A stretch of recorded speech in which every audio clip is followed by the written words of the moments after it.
Hello, the title of the book is Constituent Power, a History. The book came out with Cambridge University Press in the spring of 2020. So as the title suggests, the book offers a history, a possible interpretation of the history of the idea of constituent power. And the aim of the book is to try and make sense of constituent power as a way of thinking, as a concept used to think about the fundamental democratic idea that power belongs to the people. In other words, in writing this book, what I wanted to do was to firmly situate constituent power within the history of democratic political thought, but also within, more generally, the history of democratic politics. Now, to do so, I've decided not to defend a specific understanding of constituent power. I'm not having any normative position in the book. I'm not defending one interpretation of constituent power against others. On the contrary, what I'm interested in doing is to explore the variety of ways in which constituent power has been theorized over time. I want to explain the political possibilities that the idea of constituent power opened up, as well as the political projects that it ended up serving and legitimizing. In other words, what I want to do in the book is to bring back the competing understandings of constituent power that were accumulated over time and that still inform the way in which we think about this idea today. Now, to do so, I've decided to focus on not on a specific interpretation of constituent power, as I said, and trace back its history over time. In other words, I did not write a genealogy. On the contrary, what I wanted to do was to focus on the language of constituent power. So wherever there was a use of constituent power, the words constituent power in either Italian, French, English, or German, I went and looked for the theory. And I took it at face value as a theory of constituent power. And that allowed me to recover different and competing understandings of constituent power. Now, with this methodological premise, clarified, I want to say that two main questions guided my work and my historical research. The first one was to ask how constituent power relates to the idea of sovereignty. It seems to me that across time there has always been quite a bit of confusion as to what is the relationship between constituent power and sovereignty. Often the ideas are confused, they're taken to be the same, or anyhow the relationship and their differences are not clear. So I made it a point of the book to try and parse out what the relationship between these two ideas is in history. And second, I wanted to ask how constituent power has been used to justify specific political institutions. So it was really a priority for me to see how the discourse of constituent power at any given time, or by any given theorist, was then put at the service of concrete institutional political projects. So to answer these two questions, and with the methodological note that I've mentioned earlier in mind, I decided to write the history of this history of constituent power in 5 moments. The first moment looks at the French Revolution and at Sieyès. And it argues that for Sieyès is the first major theorist of constituent power, and he theorized it as alternative to sovereignty. For reasons that I go into details in the book, he was unhappy with how the ideas of sovereignty, both national and popular, were theorized during the French Revolution, because they both lended an absolute power to either the people or the nation. And instead, he came up with constituent power as a way of thinking about the absolute and fundamental authority of the people, the constituent power, as being limited to authorizing the creation of a constitutional order. And on the flip side, the constitutional order itself, the constituted powers, has been limited by the fact of having been authorized, as having been created by a constituted power, and hence not having that power themselves.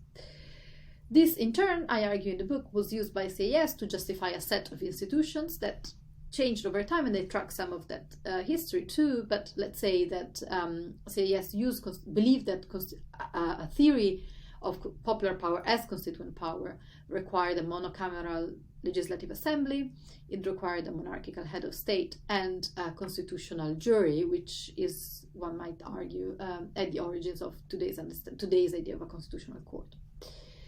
The second moment I look at in the book is 19th century French public law, and here I look at a number of different public law theorists who wrote through the Restoration, the July monarchy, and the Second Republic, as well as the Third Republic, to argue that they they used constituent power, and specifically Sieyès' idea of constituent power, to criticize abuses of sovereignty, either by the sovereign or, during the Republic, by parliament. And to claim instead that whoever exercised the legislative authority had to understand that their power was limited because it was a power that was commissioned to them by the constituent power of the people, who are those who hold the fundamental and ultimate power. The third chapter, which is a key chapter in the book, looks at the Weimar Republic and specifically the theories of Carl Schmitt. And here I argue that Schmitt willfully misinterpreted Sieyès to claim that constituent power in fact was different from both national sovereignty and popular sovereignty, because the idea of constituent power would serve was the only true democratic understanding of popular power, because it allowed for the direct representation that of the people by the president or by the head of the executive. And hence, I argue in the book that Schmitt misinterpreted Sieyès and his idea of constituent power in such a way as to justify an extensive interpretation of Article 48 of the Weimar Constitution, which gave exceptional power to the president, and to ultimately justify a dictatorial model of a dictatorial and plebiscitary understanding of democracy, or what Schmitt would call democracy.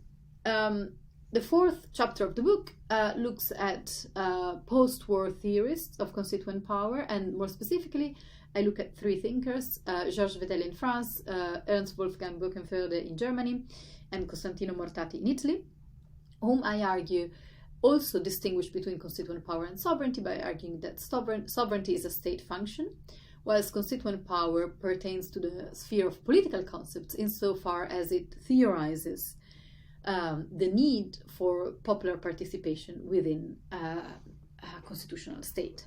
More specifically, they use constituent power to justify institutions of popular participation. Now, each of the three thinkers had slightly different ideas, but broadly speaking, they all spoke in favor of political parties, referendums, and some sort of federal system that would allow for popular participation, as well as they all use constituent power as an argument against what they saw as the excessive power of constitutional courts. And last, the final chapter looks at Hannah Arendt and argues that, very much like Sieyès, she argued that constituent power was the opposite of sovereignty, that the two ideas were not compatible, and that sovereignty indicated an absolute power, while constituent power was a power that could be exercised in practice, and that,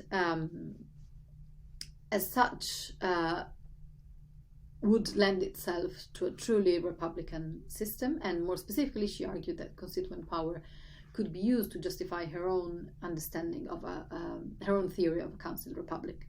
Now, in the book, I go into some length into explaining how she ended up in a position similar but also opposite to Sieyès, and how she did that whilst not knowing that she was in fact playing the same conceptual trick as Sieyès did, because of her own reading of Sieyès through Carl Schmitt. But I don't have time to go into that now. So just to wrap up, I want to conclude by saying that all of this adds up to a reflection not only about the history of constituent power, but hopefully about a few other things. First, I think that the book offers an overview of the distinction between constituent power and sovereignty, and of how historically they've been used to negotiate different and alternative understandings of what the principle of popular power means. Second, I think the book offers an intellectual history of Sieyès, because in tracing the history of constituent power, I also trace the way in which Sieyès has been interpreted and misinterpreted in all of these 5 moments.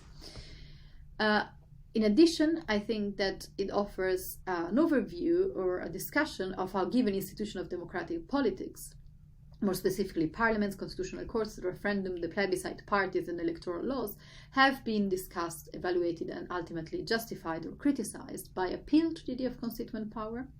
And finally, I hope that the book also offers a reflection on how and why we've come to think about constituent power and its relationship to democracy in the way in which we do today.